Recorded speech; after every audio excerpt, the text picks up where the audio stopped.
I am sitting in my office at 2 in the morning staring at the engagement ring on my desk.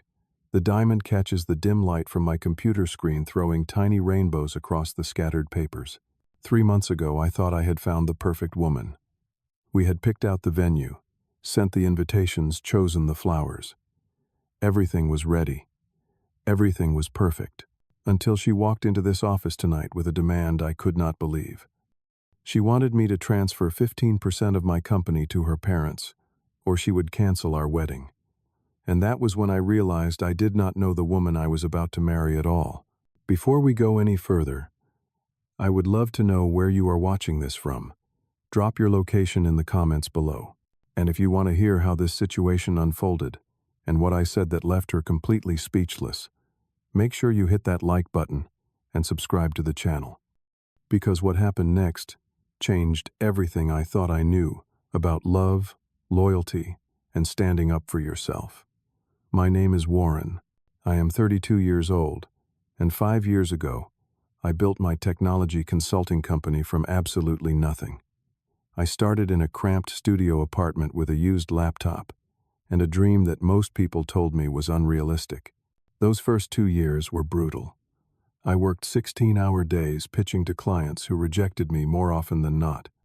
There were months when I ate ramen for dinner because I had to choose between groceries and keeping the business afloat.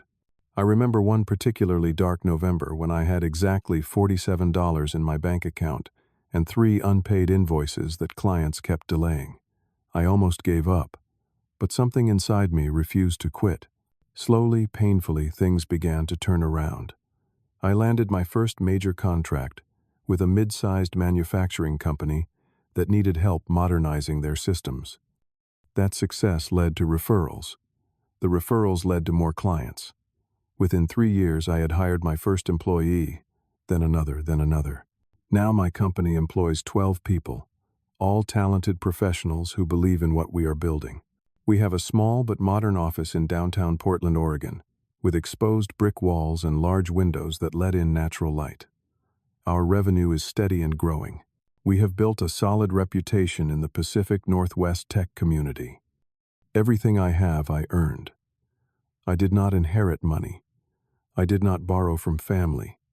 I built this with my own hands, my own mind, my own relentless determination. I met Diana 18 months ago at a networking event for young professionals. I was there reluctantly, tired after a long week, but my business partner convinced me to go. Diana was standing near the refreshment table, wearing a navy blue dress that was both professional and elegant. She worked as a marketing manager for a boutique fashion company. When we started talking, I was immediately drawn to her intelligence and charm.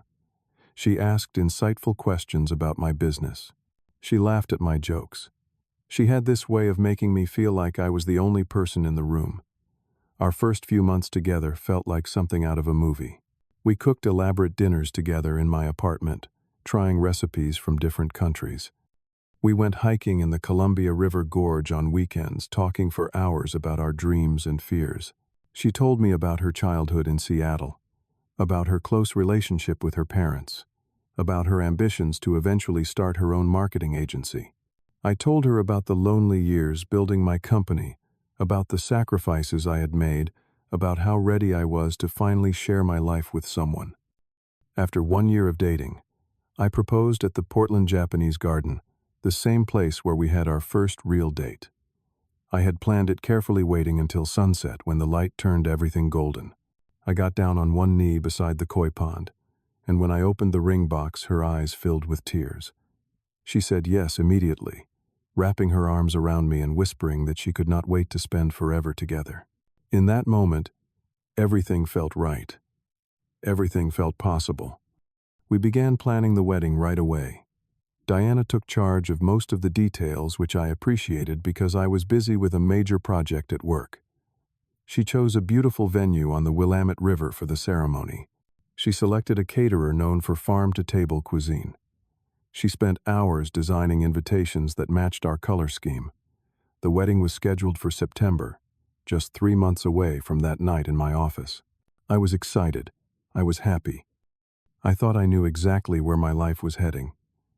But about 2 months before the wedding, I started noticing small changes. Diana began mentioning her parents more frequently in our conversations. Gerald and Patricia lived in a comfortable suburb of Seattle, about 3 hours north of Portland. We had met several times before, usually for Sunday dinners at their house, or occasional trips they made down to Portland. I had always felt slightly uncomfortable around them, though I could not quite articulate why. Gerald was a tall man, with silver hair and piercing blue eyes that seemed to assess everything and everyone. He asked a lot of questions about my business, about revenue, about growth projections, about my plans for expansion. At first I thought he was just being a concerned father, wanting to make sure his daughter was marrying someone stable and responsible. Patricia was warmer than her husband, always making sure everyone had enough food, asking about my childhood and family background. But she also had a persistent interest in finances. She wanted to know if I owned my apartment or rented. She asked how much I had saved for retirement. She wondered aloud if I had any investments outside my company. These questions made me uneasy, but I answered politely, assuming this was just how some families operated. Diana always laughed it off, saying her parents were just protective and wanted to know everything about the man their daughter was marrying. Then Diana started hinting that her parents wanted to be more involved in our lives. She said they felt left out, that they wanted to feel like they were part of our future, not just observers. I thought she meant emotionally, that they wanted to spend more time with us or be included in our decisions about where to live or how many children to have. I had no idea she was talking about money. One evening, about 6 weeks before the wedding, Diana asked if I would consider hiring her father as a consultant for my company. She said Gerald had a lot of business experience and could offer valuable advice. I was confused because Gerald had worked in real estate and property management industries completely different from technology consulting. I politely declined, explaining that while I appreciated the offer, I needed consultants with specific expertise in software systems and digital transformation. Diana seemed irritated, but did not push further. That night I felt a knot forming in my stomach. Something was shifting, and I could not quite understand what it was. The unease grew over the following weeks. Diana became more distant. She stopped asking about my day. Our conversations became transactional, focused on wedding logistics rather than our relationship. When I tried to talk to her about it, she said she was just stressed about the wedding planning and work. I wanted to believe her. I wanted everything to be okay. So I pushed my concerns aside and focused on being supportive. Then 3 weeks before our wedding date, Diana came to my office late on a Thursday afternoon. The rest of my team had already left for the day. I was finishing up a proposal for a potential client when I heard her heels clicking down the hallway. When she walked in, I could tell immediately that something was wrong. Her jaw was set in a way I had never seen before. Her eyes were hard. I stood up to greet her, expecting maybe she wanted to grab dinner or needed help with a wedding detail. Instead, she closed the door behind her and remained standing near the entrance.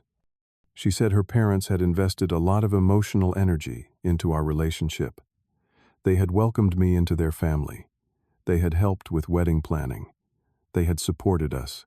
I nodded, confused about where this was going. Then she said they wanted to make sure Diana would be financially protected in our marriage.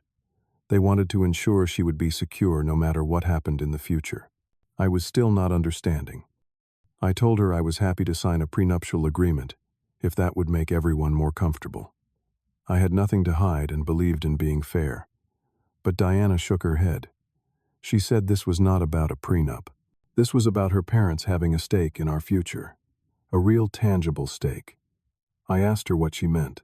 She took a deep breath and said her parents wanted 15% ownership of my company transferred into their names as a condition of the marriage. For a moment I thought she was joking. I actually laughed, waiting for her to smile and say she was testing me, but she did not smile. Her expression remained cold and serious. Diana explained that this was normal in many families. She said that if I truly loved her, I would understand why this was important. Her parents had sacrificed a lot raising her. They deserved to have security in their later years. My company was successful and growing. 15% would not hurt me, but it would mean everything to them. It would be my gift to the family I was joining. I felt like the floor had disappeared beneath me. I told her I could not do that. I explained as calmly as I could that my company represented 5 years of my life. Every single share of equity was earned through sleepless nights, financial risk, and relentless work. I had not taken investment from anyone precisely because I wanted to maintain complete control over my creation. Giving away 15% was not just about money. It was about giving up decision-making power, about allowing people with no relevant experience to influence how I ran my business. Diana became cold. She said we would talk about this later, when I had time to think clearly. Then she left, and I sat alone in my office, feeling like I had just been hit by a truck. I could not process what had just happened. The woman I loved had essentially told me my love was not enough unless I gave her parents a piece of my life's work. Over the next few days, Diana bombarded me with messages and phone calls. She sent me articles about prenuptial agreements and asset protection. She texted me quotes about the importance of family. She called me at work, interrupting meetings to tell me her parents were worried and needed an answer. Every conversation felt like pressure, like a vice tightening around my chest. I tried repeatedly to explain my position. I told her I was willing to protect her financially through legal agreements. I offered to set up trusts, to create clear structures for how assets would be divided if our marriage ever ended. But I could not give away ownership of my company to people who had no role in building it, people who had no expertise in running it. Diana kept saying I did not understand. She insisted this was not about the money or the business. It was about respect. It was about showing her family that I valued them. Then one night my phone rang. It was Gerald. His voice was calm but cold, the kind of tone that makes your spine stiffen. He told me he had been researching my company. He said it had potential but needed experienced management to really thrive. He suggested that having him on board would actually benefit me. He could bring connections, wisdom, and oversight that would help the business grow faster. The implication was clear. He was not just asking for a passive ownership stake. He wanted control. I remained polite but firm. I thanked him for his interest, but explained that my company had a clear vision and did not need outside management at this time.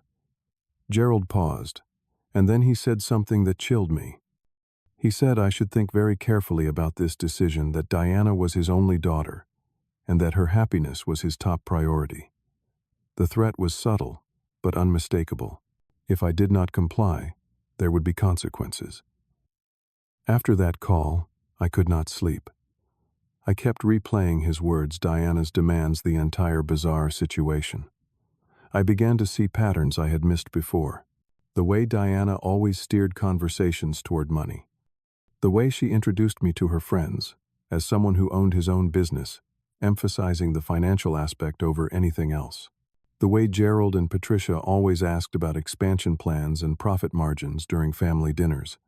They had never been interested in me as a person. They had been assessing me as an asset. I tried one more time to talk to Diana. I called her and asked if we could have an honest conversation. I told her I loved her, but I was deeply troubled by what was happening. I asked if she could see things from my perspective, if she could understand why her demands felt wrong. She became defensive.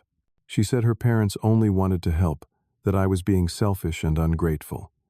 She said if I really loved her, this would not even be a question. Then she hung up on me. 2 weeks before the wedding, Diana texted me saying she needed to see me at my office at 8 o'clock that evening. Her message was formal, almost businesslike. I knew this was going to be the final confrontation. I prepared myself mentally, but nothing could have prepared me for what she brought. She arrived exactly on time, carrying a large manila envelope. She did not greet me with a kiss or even a smile. She sat down across from my desk and slid the envelope toward me. Inside was a legal document, clearly prepared by an attorney. The paperwork outlined an agreement where I would transfer 15% of my company shares to Gerald and Patricia, giving them voting rights and a seat on any future board of directors. The document was thorough, professionally written, and completely outrageous. I looked up at Diana, in disbelief. I asked if she was serious.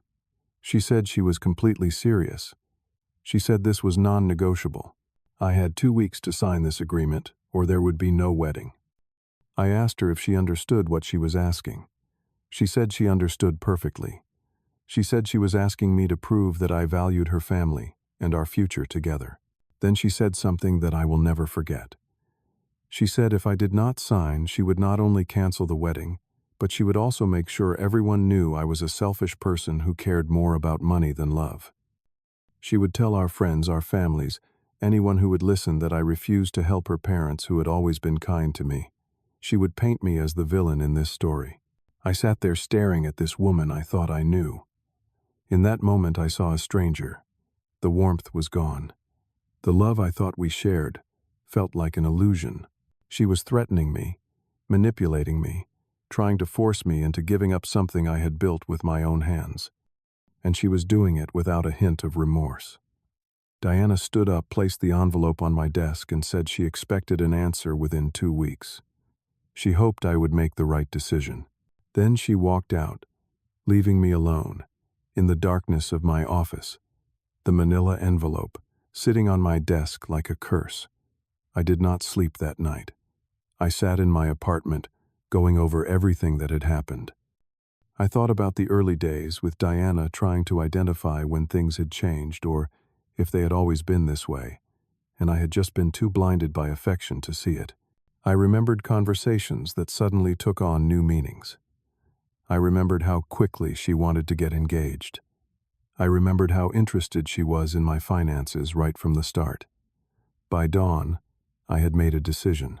I needed to know the truth about Gerald and Patricia. If I was going to end this relationship, which I now knew I had to do, I needed to protect myself from whatever they might try to do to retaliate. I called an old friend from college, who now worked as a private investigator. I asked him to do a background check on Gerald and Patricia to dig into their financial history and business dealings. He said he could have something for me in 72 hours. Those 3 days were among the longest of my life. I went through the motions at work, but my mind was elsewhere. I avoided Diana's calls and texts, telling her I needed time to think. She seemed satisfied with that, probably believing I was coming around to her demands. When my friend sent me the report, I read it in one sitting, and everything clicked into place. Gerald had owned 2 businesses over the past 15 years. Both had failed, one due to mismanagement and mounting debt, the other due to poor financial planning and overly aggressive expansion. He had declared bankruptcy once 11 years ago. Patricia and Gerald currently owed $280,000 from a failed real estate investment where they had borrowed heavily and the property values had collapsed during a market downturn. But the most revealing information was about their pattern with other people.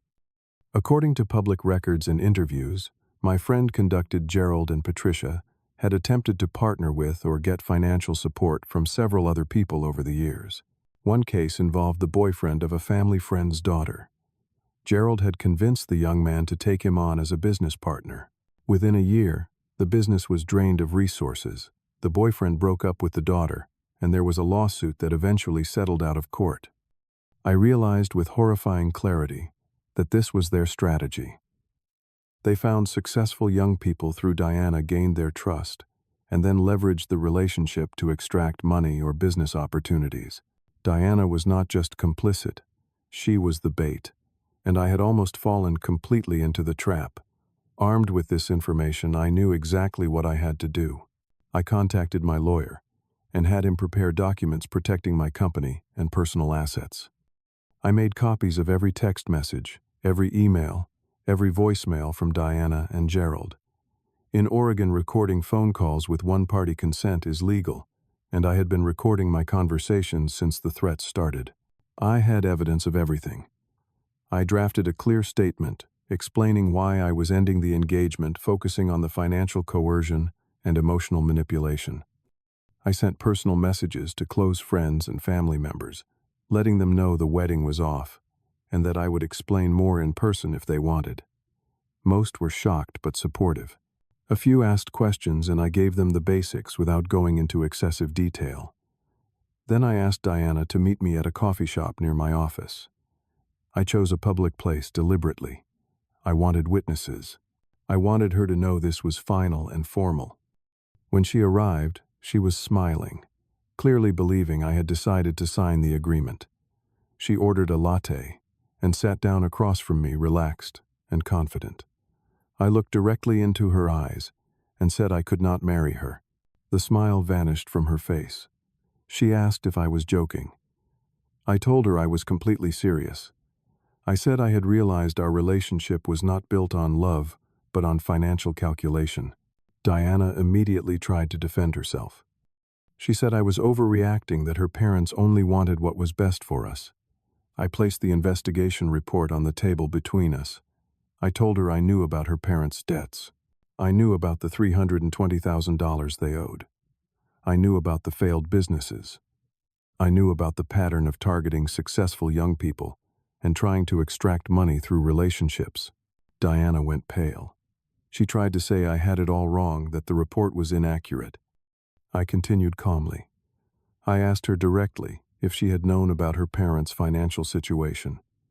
I asked if she had known what they were planning when she started dating me. Her silence was answer enough. I told her that if she had truly loved me, she never would have allowed this to happen. Love does not come with ultimatums. Love does not involve threats. Love does not treat the other person as a business opportunity. Diana started crying, but the tears felt manipulative rather than genuine. She said she did love me, that this had all gotten out of hand, that we could start over. I shook my head. I told her it was too late. The trust was destroyed. The foundation of our relationship was a lie. Then Diana became angry. The mask fully dropped. She said I would regret this. She said she would tell everyone I was a horrible person who abandoned her right before the wedding. She would make sure my reputation was destroyed. She would make me sorry. I remained calm. I told her she could certainly try to damage my reputation. But I had every text message, every email, and recordings of phone conversations where she and her father threatened and attempted to coerce me. I had the investigation report showing their pattern of financial manipulation. If she or her family tried to hurt me, I would release everything publicly. I would let people see exactly who they were. Diana went completely silent. She realized she had no leverage. I stood up and gently took the engagement ring off her finger. She did not resist. I told her I hoped someday she would understand that real love never comes with financial conditions. I wished her well. Then I walked out of that coffee shop, leaving her sitting there alone. The week after I ended the engagement was difficult. I had to contact the wedding venue and cancel losing the deposit. I had to call the caterer, the photographer, the florist, and explain that the wedding was off. I had to return gifts that had already arrived. I had to send messages to extended family members and acquaintances who had been invited. Every conversation was awkward and draining. Some people asked what happened. I gave them a simple, dignified answer. I said Diana and I realized we wanted different things from life and from marriage. I did not badmouth her publicly, even though I would have been justified in doing so. I did not want to be that person. I wanted to move forward with integrity, even if she had not shown me the same courtesy. The nights alone in my apartment were the hardest. I had grown accustomed to having someone to talk to, someone to share my day with. Now, there was just silence. But interestingly, the silence was not as painful as I expected. Beneath the sadness of losing what I thought I had, there was a profound sense of relief. I no longer had to defend myself. I no longer had to justify my boundaries. I no longer had to deal with the constant pressure and manipulation. I was free. After about 10 days, I received a single text message from Diana. It simply said, "You win." I did not respond. This had never been about winning or losing. It had been about protecting my dignity and my life's work from people who saw me as a resource to exploit. I threw myself into my work. I realized that during the 18 months with Diana, I had neglected some aspects of my business that needed attention. I had been so focused on the relationship that I let certain opportunities slip by. Now I could refocus completely. Within a month, we signed 2 major new clients' projects that would keep my team busy and well compensated for the next year. We hired 3 additional employees, all talented individuals who were excited about what we were building. I started running again every morning, a habit I had abandoned when Diana and I got serious. There was something clarifying about those early morning runs through Portland's streets, watching the city wake up, feeling my body grow stronger. I reconnected with friends I had not seen much during the relationship. One friend, Marcus, invited me to join him on a hiking trip to Mount Hood. We spent 3 days camping, talking about life mistakes, growth, and what it means to truly value yourself. Marcus told me about a similar experience he had gone through years earlier. He had been engaged to a woman whose family was financially struggling. They had pressured him to co-sign loans, to use his credit to help them, to give them money repeatedly. When he finally said no, the relationship ended badly. But looking back, he said it was the best thing that ever happened to him. It taught him that he could not save people who did not want to save themselves, and that love should never feel like extortion. His words resonated deeply. I realized I was not alone in this kind of experience. There were other people who had faced similar situations and come out stronger. That gave me hope. My company continued to grow. By 6 months after the breakup, we had expanded our office space and taken on projects with some well-known regional companies. My team was happy, productive, and loyal.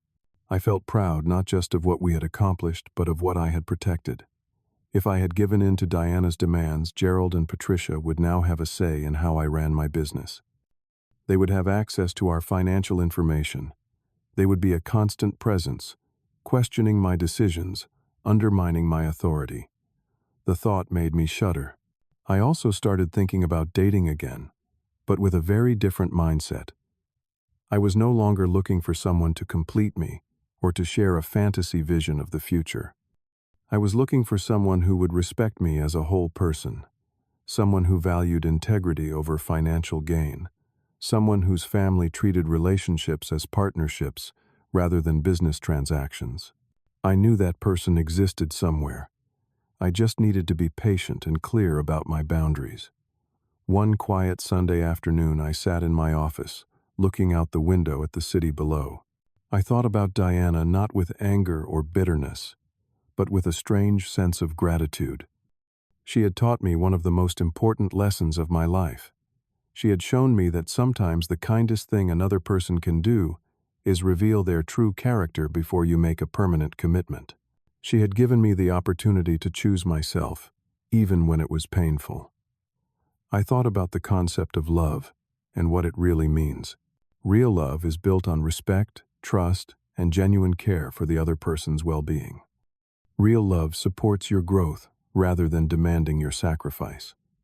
Real love never asks you to compromise your values or surrender what you have worked so hard to build. Real love lifts you up rather than tearing you down. I took the engagement ring to a reputable jeweler and sold it. I donated the money to a nonprofit organization that provides mentorship and small grants to young entrepreneurs from disadvantaged backgrounds. It felt right to turn something that represented manipulation into something that could actually help people build better lives for themselves. As I reflected on everything that had happened, I realized that walking away from Diana was one of the bravest things I had ever done. It would have been easier in some ways to just give in, to sign the papers, to keep the peace. But easier is not always better. Sometimes the right choice is the hard choice. Sometimes loving yourself means disappointing other people. Sometimes protecting what you have built means being willing to stand alone.